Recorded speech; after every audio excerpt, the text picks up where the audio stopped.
Advanced sales forecasting lets you view and act on evolving forecast trends, target your sales plan and what if scenarios, and create collaborative detailed sales revenue models in Oracle Sales Planning. As a sales manager, you can make forecast predictions, view forecast analyses, and adjust forecast commitments across your entire sales hierarchy. Let's start with forecast predictions. In revenue predictions, you can create predictions for the rest of the year based on year-to-date historical data. With predictive planning, historical data is retrieved and then analyzed using time series forecasting techniques to predict the future performance within the selected territory. You can copy predictions between scenarios to form the basis of your forecast analyses. Notice that you can copy any of the predictions results to the current scenario. I'll select best case and limit the prediction range to the periods on the form.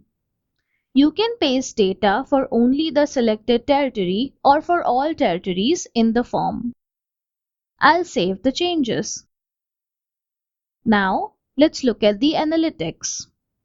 On the Overview dashboard, you can view by territory an analysis of the current and last year's bookings, the forecast commitment, gross pipeline for sales opportunities, pipe to target ratio, and the predicted attainment percentage. There are also charts on revenue and compensation predictions, a graph that shows conversion from target to bookings, and an overview trend line by month. On the Pipeline and Coverage tab, you can view the current progress of target revenues.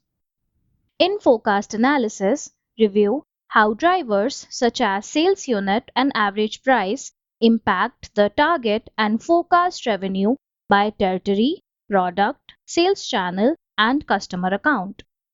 Finally, let's look at adjusting forecast commitments. In Forecast Summary, sales managers and directors can view and adjust the forecast for their teams.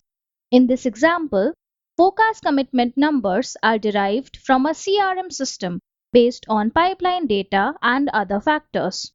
You can make adjustments to the forecast as required. After saving your changes, you'll see that the forecast commitments are populated in the top form, with the adjustments rolled up in the hierarchy. In Forecast Detail, you apply adjustments at a more detailed level. You can make specific adjustments by salesperson at the product and customer level. Let's say I know that Peter Branch is expecting the sale of a specific product to a customer. I'll enter the adjustment and save my changes. Notice that the revenue is updated for the new forecast commitment in the My Forecast form. To learn more, visit docs.oracle.com.